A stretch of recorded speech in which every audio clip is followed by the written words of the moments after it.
you feel the intimidation that he gives and brings. So I guess this means we're not really meeting up in Carmel anymore? Yeah, I'm not going anywhere with you.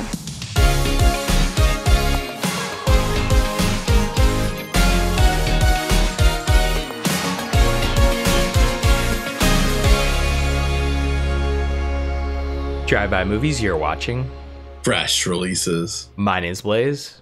And I'm James. And this week we're talking about the brand new film to Netflix, Woman of the Hour.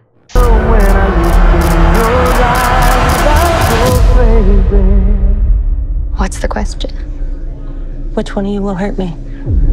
And Bachelor number 3, I'm counting on you. What are girls for? Woman of the Hour is Anna Kendrick's directorial debut for feature films, and in this film, she stars as Cheryl Bradshaw, a single woman looking for a suitor on a hit 1970s TV show. She chooses a charming bachelor, Rodney Alcala, unaware that behind the man's gentle facade, he hides a deadly secret. So, this is a movie that I remember hearing a little bit about. I knew Anna Kendrick was making her feature directorial debut this year, and I knew that it was a film that was going to go to Netflix. I'm not sure where it premiered, but that's where I first heard about it. I wouldn't be surprised if it was Sundance or South by Southwest or something. Maybe you have the information, Blaise. But yeah, pleasantly surprised to see it on, especially during spooky season. What are your thoughts coming out of it, Blaise?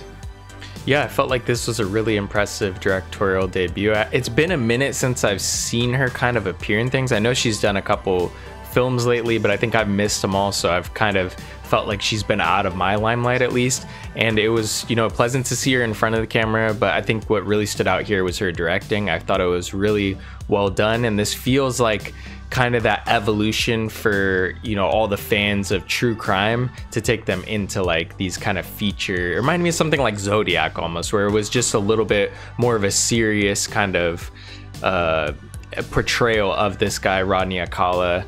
And yeah, it was definitely enjoyable. I thought this film runtime was great, obviously, and there was a lot to enjoy about this film. Yeah, what made this movie kind of stand out is definitely a lot of the stylistic choices, and you know that falls under Anna as being the director of this movie.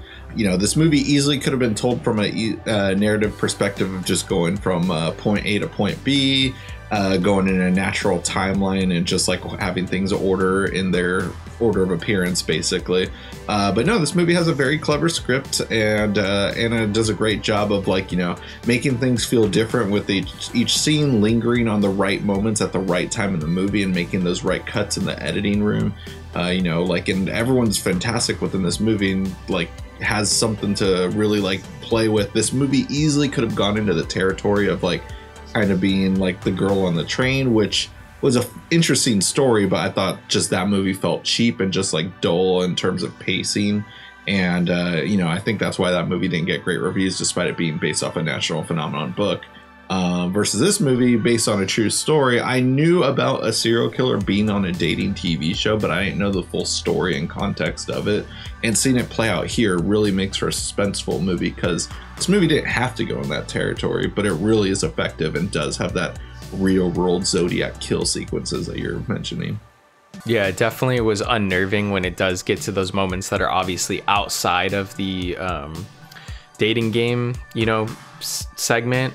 I think before even going into this movie, you know, I just knew what it was about. I hadn't watched any trailers. I feel like I never watch really trailers for stuff that's on Netflix. I'll just see like the poster and whatever clip starts playing, but I never really watch the trailers. I feel like it's more of an effort to go like click the trailer. And most of the time I'm just like, based on what I read in the poster, I'm probably gonna watch something or just, you know, not just ignore it essentially.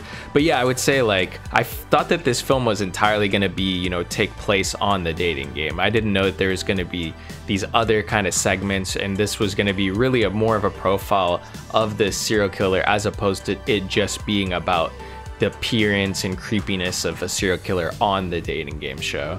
So yeah, I thought that maybe that approach would have been, you know, and it could be another movie entirely. I felt like what Anna Kendrick did here with all those kind of more serious, dramatic moments with this killer and kind of like his evolution of killing was definitely something that true crime fans are gonna bite into, obviously. And I thought that was just an interesting take. I thought most people, if they were going to direct this film, they probably would have done it a different way. It's something that seems more about ratcheting up the suspense of this killer on the dating game show. But really, you get a lot of that suspense that comes from Anna Kendrick's interactions with him after the game show.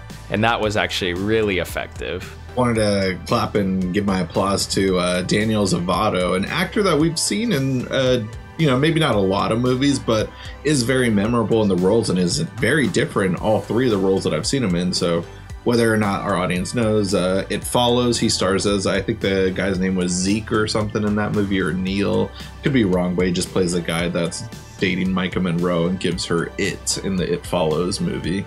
And then also, I forget his name, I think it's something dorky like Spider or something in the movie Don't Breathe, and he just has cornrows and comes off very like wannabe gangster Detroit guy in that movie. And in this movie though, I was just really surprised. Like, I did not recognize him at first. I just knew I saw him from something. When I looked him up, I was just like, what? That's the guy from It Follows and Don't Breathe. He's so what this role needed, of just like being charming but just like overpowering at the same time. Like, he's not the most intimidating guy like looking at, but just you feel the intimidation that he gives and brings in the presence whenever he's just being weird, whether it's the other contestants he's competing on the show, or whether it was Anna Kendrick or previous victims. It was very effective.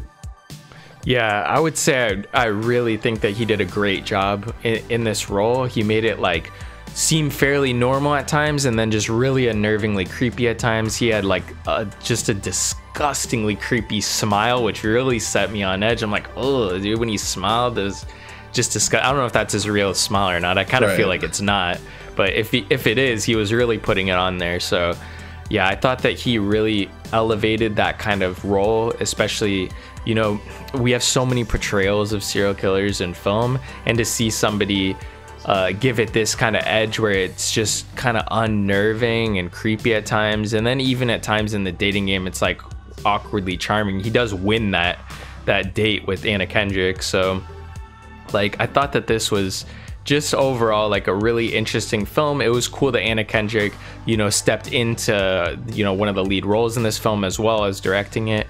I do have to say though, I am getting kind of like sad in the sense that everyone almost wants to be like a filmmaker now. Like, every actor that has like a full-fledged career is like, no, I'm gonna start directing my own stuff as well. So I mean, maybe that's just more of a sentiment against the whole system as it is. Like, all the studios are really not giving out any opportunities, so actors that are desperate for opportunities that are outside these big tentpole movies are having to go about it their own way and make their own movies. So maybe that's a greater thing that's happening, at course here. But yeah, I just have to say, like, Anna Kendrick really knocked it out of the park in this one.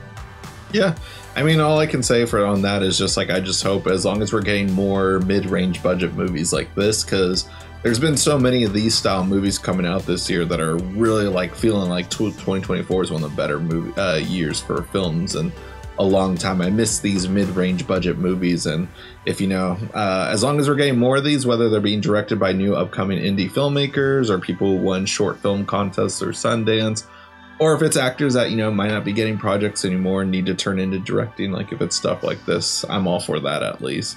But yeah, it's a very solid watch. It's on Netflix. New the month of October, perfect for spooky season. Be sure to catch it as soon as you can, because highly recommend it. A great way to help support the show.